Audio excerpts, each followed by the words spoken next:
شرور أعمالنا من يهده الله فلا مضل له ومن يضلله فلا هادي له وأشهد أن لا إله إلا الله وحده لا شريك له وأشهد أن محمدا عبده ورسوله أما بعد فإن خير الحديث كتاب الله وخير الحدي هدي محمد صلى الله عليه وسلم وشر الأمور محدثاتها وكل محدثة بدعة وكل بدعة ضلالة وكل ضلالة في النار فأعوذ بالله السميع العليم من الشيطان الرجيم بسم الله الرحمن الرحيم يا أيها الذين آمنوا اتقوا الله حق تقاته ولا تموتن إلا وأنتم مسلمون يا أيها الناس اتقوا ربكم الذي خلقكم من نفس واحدة وخلق منها زوجها وبث منهما رجالا كثيرا ونساء واتقوا الله الذي تساءلون به والأرحام إن الله كان عليكم رقيبا يا أيها الذين آمنوا اتقوا الله وقولوا قولا سديدا يصلح لكم أعمالكم ويغفر لكم ذنوبكم ومن يطع الله ورسوله فقد فاز فوزا عظيما وأعوذ بالله السميع العليم من الشيطان الرجيم من حمزه ونفخه ونفثه بسم الله الرحمن الرحيم قاف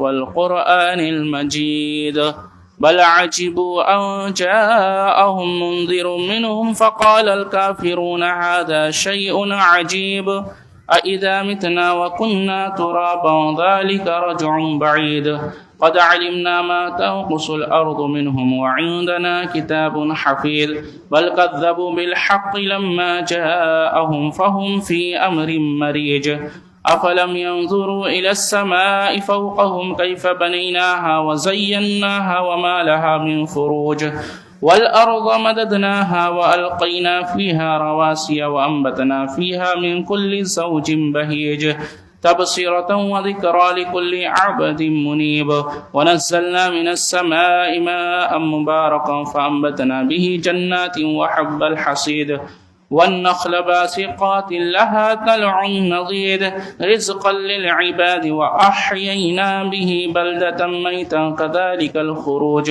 كذبت قبلهم قوم نوح وأصحاب الرس وثمود وعاد وفرعون وإخوان لوط وأصحاب الأيكة وقوم تبع كل كذب الرسل فحق وعيد أفعينا بالخلق الأول بل هم في لبس من خلق جديد فأعوذ بالله السميع العليم من الشيطان الرجيم بسم الله الرحمن الرحيم وقال الله تبارك وتعالى في القرآن المجيد وإذا قيل لهم تعالوا إلى ما أنزل الله وإلى الرسول رأيت المنافقين يصدون عنك صدودا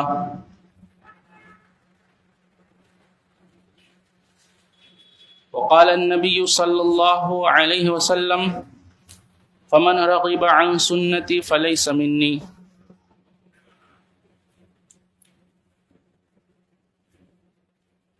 ہر قسم کی تعریف حمد و ثنا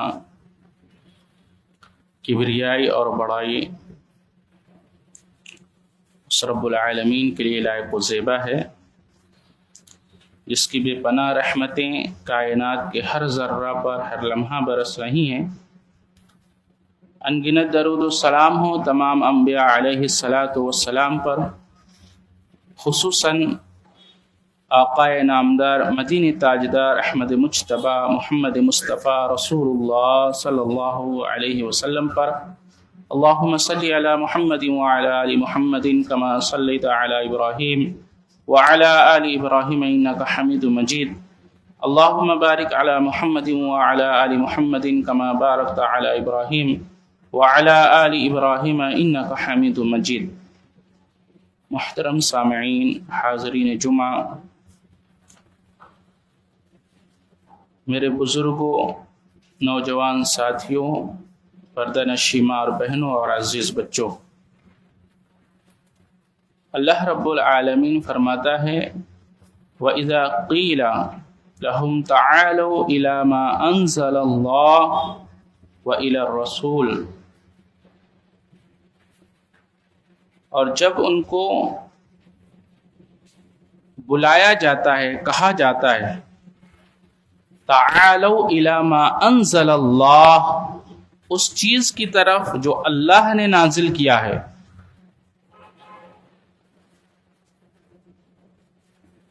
یہ رک کر سمجھیے، بس اتنا کہہ دینا کافی تھا نا کہ اس چیز کی طرف جو اللہ نے نازل کیا ہے، یہ کافی تھا. لیکن آگے ایک اور چیز کہی جا رہی ہے، اِلَى مَا أَنزَلَ اللَّهُ وَإِلَى الرَّسُولِ، اور رسول کی طرف. اس سے ایک بہت اہم بات کہنے جا رہے ہیں، بہت توجہ سے سنیے. جس شخص کی بھی دعوت صرف یہ ہے کہ وہ آؤ اللہ کی کتاب کی طرف، آؤ قرآن کی طرف، ایسی دعوت ضلالت ہے. سمجھ میں آ رہی؟ جو شخص صرف یہ کہے کہ آؤ اس چیز کی طرف جو اللہ نے نازل کیا ہے، اور اس سے مراد صرف کتاب اللہ لیتا ہے اور کہتا ہے آؤ قرآن کی طرف، تو ایسی دعوت ضلالت ہے. ہاں وہ یہ کہتا ہے کہ آؤ کتاب و سنت کی طرف، آؤ اللہ اس کے رسول کی طرف، تو یہ دعوت ہدایت ہے. آپ نبی صلی اللہ علیہ وسلم کی زندگی سے دیکھ لیجئے کہ نبی نے اور خود قرآن نے، اس کے بعد صحابہ کرام نے، اس کے بعد تابعین ہیں، تبع تابعین ہیں، ائمہ دین ہیں، محدثین ہیں، مؤرخین ہیں، تمام لوگوں کی دعوت کیا تھی؟ کتاب و سنت، اللہ اور اس کے رسول کی طرف وہ بلایا کرتے تھے. اور ان کے مخالف میں جو لوگ گمراہ ہوئے اور جن کے گمراہی کا سبب یہ بنا کہ وہ کہتے تھے کہ آؤ اللہ کی کتاب کی طرف، وہ اللہ کی کتاب کو اپنے لیے کافی سمجھتے تھے، اور وہ یہ کہتے تھے کہ ہمارے درمیان اللہ کی کتاب کافی ہے، لہٰذا ہم اس میں جو چیز حلال پائیں گے حلال جانیں گے، اور جس چیز کو حرام پائیں گے حرام جانیں گے. یہ جس فرقے کی دعوت رہی، جس گروہ کی یہ دعوت رہی، ایسا گروہ، ایسا فرقہ، ایسی جماعت گمراہی پر اکٹھا ہوئی اور گمراہ ہو گئے. کتابوں کو سمجھنے کے لیے اور کتاب پر عمل کرنے کے لیے جب تک لوگوں نے سنت کو نہیں سمجھا اور سنت کی اہمیت کو نہیں جانا اور سنت پر ایمان نہیں لائے، تب تک وہ ہدایت پر نہیں آ سکے.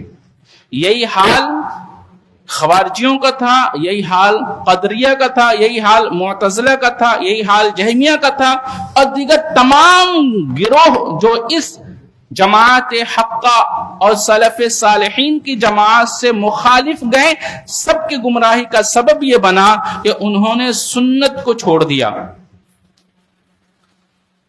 اللہ کی کتاب کو پکڑا، رسول اللہ صلی اللہ علیہ وسلم کی سنت کو چھوڑ دیا. اور اللہ کیا کہتا ہے؟ اللہ فرما رہا ہے وَإِذَا قِيلَ لَهُمْ تَعَالَوْا إِلَى مَا أَنزَلَ اللَّهُ وَإِلَى الرَّسُولِ. اب آگے دیکھیے، آگے بڑی شاندار بات ایک اور ہے. کیا؟ رَأَيْتَ الْمُنَافِقِينَ يَسُدُّونَ عَنْكَ سُدُودًا. اللہ فرماتا ہے ان منافقوں کو دیکھو.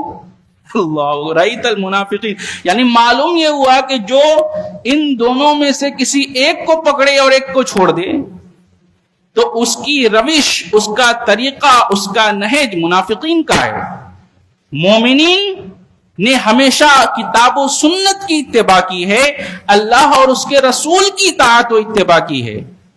وہ اطاعت رسول کو اطاعت اللہ سے الگ نہیں کرتے تھے اور اللہ کی اطاعت کو اطاعت رسول سے الگ نہیں کرتے تھے. بلکہ دونوں کو لازم و ملزوم سمجھتے تھے اور دونوں پر ایمان لاتے تھے۔ سمجھ میں آ گئی بات؟ اتنی سی بات آپ سمجھ لیے تو اب ایک حدیث دیکھیے کہ اطاعت یا اتباع کس کو کہتے ہیں۔ امام مسلم رحمہ اللہ علیہ مسلم شریف میں ایک روایت لائے ہیں، مفہوم میں بیان کرتا ہوں کہ اللہ کے رسول صلی اللہ علیہ وسلم جب نکلتے لوگوں کو دعوت دینے کے لیے، اللہ کی طرف بلانے کے لیے، تو آپ کسی جگہ کھڑے ہوتے اور لوگوں کو جمع کر کے لوگوں کو دعوت دیتے، لوگوں لا الہ الا اللہ تفلحوا، لا الہ الا اللہ کہو کامیاب ہو جاؤ گے۔ تو ان کے پیچھے پیچھے ایک شخص نکلتا، تو پیچھے پیچھے وہی جاتا جس جگہ اللہ کے نبی صلی اللہ علیہ وسلم دعوت دے رہے ہوتے تھے، اور وہاں سے جیسے ہی ہٹتے وہاں اسی مجلس میں اسی جگہ وہ جاتا اور کہتا کہ اے لوگوں، یہ پاگل ہو گیا، یہ مجنون ہو گیا ہے، اس نے اپنے آبا و اجداد کے دین کو چھوڑ دیا ہے، لہذا یہ جھوٹا ہے، اس کی بات نہ ماننا۔ اور راوی حدیث کہتے ہیں کہ ہم نے پوچھا کہ یہ جو ہمیں کہہ رہے ہیں کہ لا الہ الا اللہ کہو کامیاب ہو جاؤ، یہ کون ہے؟ اور یہ جو بعد میں آ کے کہہ رہا ہے کہ جھوٹا ہے، اس کی بات نہ ماننا، یہ کون ہے؟ تو ہمیں بتایا گیا کہ یہ ان کا نام محمد ہے صلی اللہ علیہ وسلم۔ یہ کہتے ہیں کہ یہ اللہ کی طرف سے مبعوث کیے گئے رسول ہیں جو اللہ کے پیغام کو ہم تک پہنچاتے ہیں۔ اللہ اکبر۔ اور یہ جو ان کے پیچھے آیا، یہ انہی کا چچا ابو لہب ہے۔ یہ کیا کرتا ہے؟ یہ ان کی مخالفت کرتا تھا، رسول اللہ صلی اللہ علیہ وسلم کی مخالفت کرتا تھا، اور یہ وہیں جاتا تھا جہاں رسول اللہ صلی اللہ علیہ وسلم جا کر دعوت دیتے، پیچھے پیچھے بھی وہیں لگ جاتا تھا۔ جس جماعت میں، جن لوگوں میں، جس جگہ وہ پہنچتے تھے، پیچھے پیچھے یہ وہیں پہنچ کر ان کی مخالفت کرتا تھا اور تکذیب کرتا تھا۔ اس حدیث سے صرف مجھے اتنا بتانا ہے، یہ جو پیچھے پیچھے پہنچ رہا ہے، یہ پیچھے پیچھے پہنچنے کا نام ہی اتباع ہے۔ تبع یتبع، یعنی کسی کی نشان قدم کے ساتھ آپ اسی جگہ قدم رکھیں، اگلا جہاں قدم رکھ چکا ہے اس کے قدم وہاں سے اٹھے اور آپ کے قدم وہاں پڑ جائیں، اور وہ جس جگہ پہنچے آپ اس منزل کو تک پہنچ جائیں، اس کا نام ہے اتباع کرنا۔ یہ ہے اتباع۔ وہ کیا کرتے تھے؟ وہ وہی کرتا تھا، نبی صلی اللہ علیہ وسلم جہاں پہنچ کر لوگوں کو دعوت توحید دیتے تھے، وہیں یہ پہنچ کر ان کی مخالفت کرتا، ان کی تکذیب کرتا تھا۔ تو حدیث میں جو لفظ آیا ہے وہ اس کے پیچھے پیچھے چلنا، وہ یہی ہے، اتباع۔ ان کی اتباع میں جاتا تھا۔ تو یہ اتباع کیسا کر رہا تھا؟ یہ اتباع مخالفت کے لیے کر رہا تھا، یہ اتباع تکذیب کے لیے کر رہا تھا۔ تو بات سمجھ میں آ گئی کہ اتباع کیا کہتے ہیں؟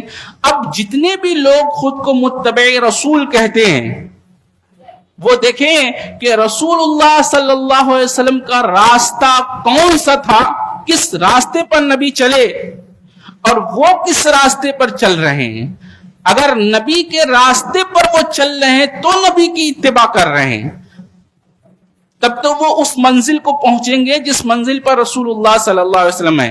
اور اگر وہ اس راستے کی اتباع نہیں کر رہے ہیں جس راستے پر رسول اللہ صلی اللہ علیہ وسلم نے آپ چلے ہیں، جس راستے کی پیروی کی ہے، تو پھر ایسا شخص اپنے دعویٰ میں جھوٹا ٹھہرے گا، کیونکہ اس نے اس راستے کی اتباع ہی نہیں کی۔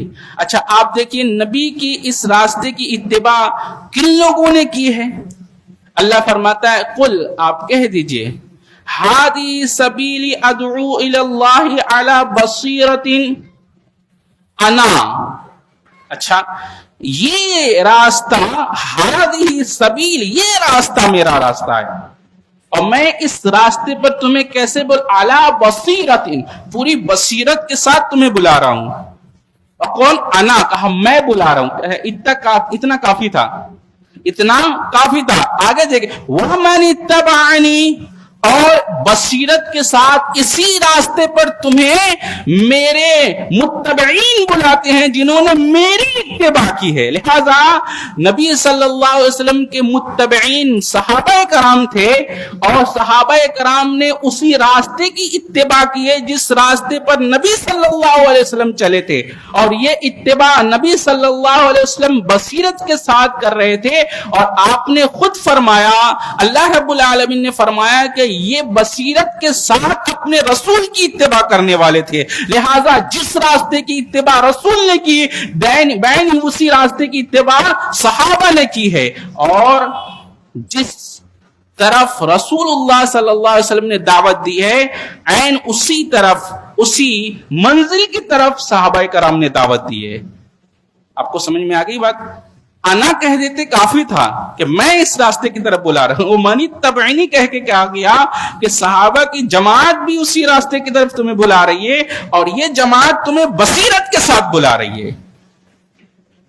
اچھا آگے دیکھیے, فَإِنْ آمَنُوا بِمِثْلِ مَا آمَنْتُمْ بِهِ فَقَدْ اهْتَدَوْا. یہ اس لیے کہا گیا کہ صحابہ کرام کے ایمان کو آپ کے لیے ہمارے لیے یہ کسوٹی یہ معیار کیوں بنایا گیا کہ اس طرح ایمان لاؤ جیسے یہ ایمان لائے, کیونکہ انہوں نے اس راستے کی اتباع جو اللہ نے نازل کیا ہے, رسول اللہ صلی اللہ علیہ وسلم نے جس طرح بلایا ہے اسی طرح کی ہے جس طرح نبی نے اتباع کی ہے اللہ کی وحی کی, اور نبی نے جس طرح سکھایا ہے صحابہ کرام کو اسی طرح کی ہے. تبھی کہا گیا وہ من اتبعنی, ورنہ اس کے کہنے کی کوئی وجہ نہیں تھی, کوئی ضرورت نہیں تھی.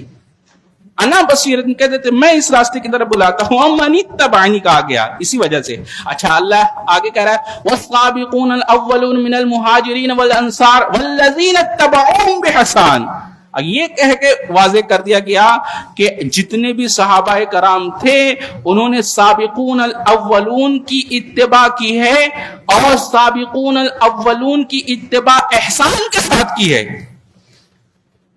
سمجھ میں آگے بات؟ اسی لیے اللہ رب العالمین نے ان کے لیے فرمایا جو لوگ ایمان لائے فتح مکہ سے پہلے اور جو ایمان لائے فتح مکہ کے بعد ان سب کے لیے کیا وَكُلًّا وَعَدَ اللَّهُ الْحُسْنَى, اللہ نے ان سب سے حسنہ کا وعدہ کیا ہے.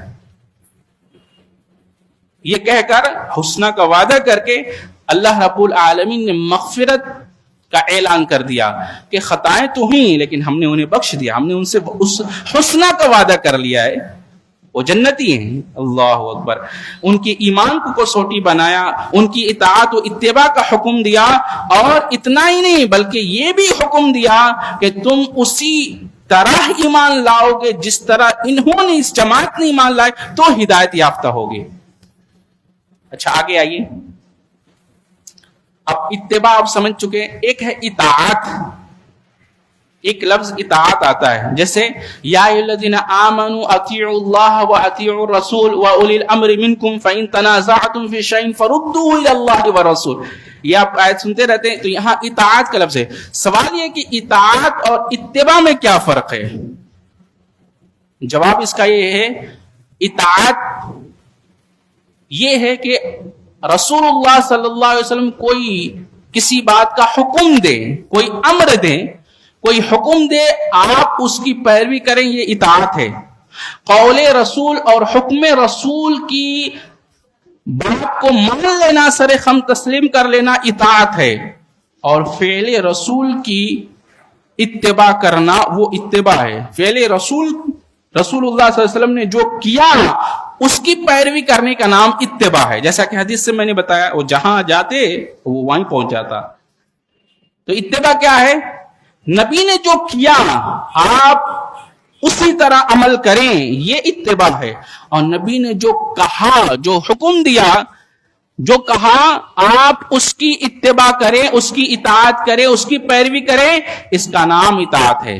تو آپ دیکھیں گے جہاں جہاں کہیں اتباع کا حکم ہے وہاں فعل رسول کا ذکر ہے, اور جہاں جہاں اطاعت کا حکم ہے وہاں قول رسول کا ذکر ہے, امر رسول کا ذکر ہے. جیسے یہاں دیکھیں یا ایھا الذین آمنوا اطیعوا اللہ واطیعوا الرسول, اے ایمان والو کیا کرو؟ اطاعت کرو اللہ کی اور اطاعت کرو اللہ کے رسول کی صلی اللہ علیہ وسلم. اچھا وَأُولِي الْأَمْرِ مِنْكُمْ, اور ان کی جو تم میں اولی الامر ہیں, حضرت ابن عباس رضی اللہ تعالیٰ عنہما نے اس ٹکڑے کی وضاحت فرمائی کہ یہ اولی الامر سے مراد کون ہے. آپ نے فرمایا ایک تو وہ قاضی ہیں جن کے حکم پر، جن کے فتوے پر جو ہے حکما عمل کریں. سمجھ میں آیا؟ یعنی وہ مفتیان، یہ وہ قاضی جو وقت کی نزاکت کو دیکھ کر، وقت کے حالات کو دیکھ کر اور نئے نئے مسائل جو امت میں پیدا ہو جائیں ان کو سامنے رکھے اور پھر نصوص شریعہ کو سامنے رکھ کر اس سے مسائل استنباط کرتے ہیں اور فتویٰ دیتے ہیں. تو اس فتویٰ دینے والے یہ اولی الامر ہیں، اور اس فتویٰ کو نافذ کرنے والے یہ حکما ہیں، یہ امرا ہیں. تو حکما اور عمرہ بھی کن کے تابع ہیں؟ وہ تابع ہیں کس کے؟ مفتی کے. وہ تابع ہیں قاضی کے، وہ ان کے تابع ہیں. اور وہ تابع ہیں جو قاضی ہیں، جو مفتی ہیں، وہ تابع ہیں اطیع اللہ و اطیع الرسول کے. وہ جو بات کہیں گے کس سے کہیں گے؟ اطیع اللہ و اطیع الرسول کی روشنی میں، وہاں سے وہ مسائل کا استنباط کریں گے. اور پھر وہ تابع ہیں کس کے؟ وہ اطاعت کریں گے حکما اور عمرا اپنے قاضی اور مفتیان کے. یہ حضرت ابن عباس نے اس کی شرح کی ہے. اور اس کے بعد ایک عام شرح مفسرین نے اس کی فرمائی ہے کہ اولی الامر سے مراد وہ لوگ ہیں جو نئے مسائل جو معاشرے میں جنم لیتے ہیں یا لیں گے قیامت تک، وہ اطیع اللہ و اطیع الرسول کی روشنی میں اس کی وضاحت کرنے والے، اس پر اس مسائل کو حل کرنے والے وہ اولی الامر ہوں گے. اللہ اکبر. سمجھ میں آ گیا؟ تو ہم ان کی اتباع کریں گے. لیکن یہاں ایک لفظ بہت قابل غور ہے. اطیع اللہ کے ساتھ، اللہ کے ساتھ اطیع کا لفظ ہے، رسول کے ساتھ اطیع کا لفظ ہے، لیکن اولی الامر کے ساتھ اطیع کا لفظ نہیں ہے. تو اللہ کی اطاعت مستقل ہے اور رسول کی اطاعت بھی مستقل ہے. یعنی اللہ کی اور اس کے رسول کی اطاعت کو کبھی بھی کسی بھی صورت میں چھوڑا نہیں جائے گا. لیکن اولی الامر کی اطاعت یہ مستقل نہیں ہے. اولی الامر کی اطاعت تبھی کی جائے گی جب ان کی بات اطیع اللہ و اطیع الرسول کی روشنی میں ہوگی. سمجھ میں آ گئی بات؟ اچھا، اولی الامر منکم فَإِن تَنَازَعْتُمْ فِي شَيْءٍ فَرُدُّوهُ إِلَى اللَّهِ وَالرَّسُولِ. اچھا، جب ان میں تنازع ہو جائے، اختلاف ہو جائے تو کیا کریں گے؟ فَرُدُّوهُ إِلَى اللَّهِ وَالرَّسُولِ. اللہ اس کے رسول کی طرف پھر وہ بات و مسئلہ پلٹا دیا جائے گا، لوٹا دیا جائے گا. ان کنتم تؤمنون باللہ والیوم الآخر. اگر تم اللہ اور اس کے رسول آخرت پر، اللہ اور آخرت کے دن پر ایمان لاتے ہو تو تمہیں یہ کرنا چاہیے. وہاں سے پھر جو بات آئے گی پھر تسلیم کیا جائے گا. اللہ اکبر. یہ پورے اصول بیان کر دیے گئے ہیں کہ ہمیں اللہ اس کے رسول کی اطاعت کیسے کرنی ہے اور پھر ان لوگوں کی جو اولی الامر ہے ان کی اطاعت کیسے کرنی ہے. تو حقیقی اطاعت اللہ اس کے رسول کی ہی ہوگی. اچھا، آگے دیکھیے ایک اور آیت ہے اور بڑی اہم ہے. پہلے ایک حدیث دیکھیں. سنن دارمی میں ایک روایت ہے. وہ روایت کیا ہے؟ حضرت ابو ذر غفاری رضی اللہ تعالیٰ عنہ راوی ہیں. وہ کہتے ہیں کہ میں نے پوچھا اللہ کے رسول صلی اللہ علیہ وسلم سے کہ یا رسول اللہ صلی اللہ علیہ وسلم، آپ کو نبی کیسے بنایا گیا؟ آپ کو نبی کیسے بنایا گیا؟ تو حضرت ابو ذر غفاری نے جب سوال کیا تو اللہ کے رسول صلی اللہ علیہ وسلم نے فرمایا کہ میں نے دیکھا مقام بطحہ میں، میں نے دیکھا کہ ایک شخص، ایک فرشتہ میرے پاس آیا ہے اور ایک فرشتہ زمین و آسمان کے درمیان معلق ہے. دو فرشتے دیکھیں، ایک میرے پاس آیا ہے اور ایک زمین و آسمان کے درمیان معلق ہے. تو وہ جو معلق ہے، وہ جو فرشتہ نیچے ہے اس سے کہہ رہا ہے یہی ہے. کیا کہہ رہا ہے؟ کیا یہ وہی ہے؟ تو وہ جو نیچے ہے وہ کہہ رہا ہے کہ ہاں یہ وہی ہیں. کہا کہ اچھا ایک کام کرو کہ ہم ان کو تولتے ہیں ان کی امت سے. تو کیا کیا؟ پہلے کہا کہ ایک ترازو کے ایک پلڑے پر ان کو رکھ دیا گیا اور ایک ترازو کے ایک پلڑے پر ان کی امت کو رکھ دیا گیا. کہتے ہیں کہ نبی کا پلڑا جھکا ہوا تھا اور جو ایک شخص امتی تھا اس کا پلڑا اٹھا ہوا تھا، وہ ہلکا تھا. کہا ایک کام کرو 10 لوگوں کو رکھو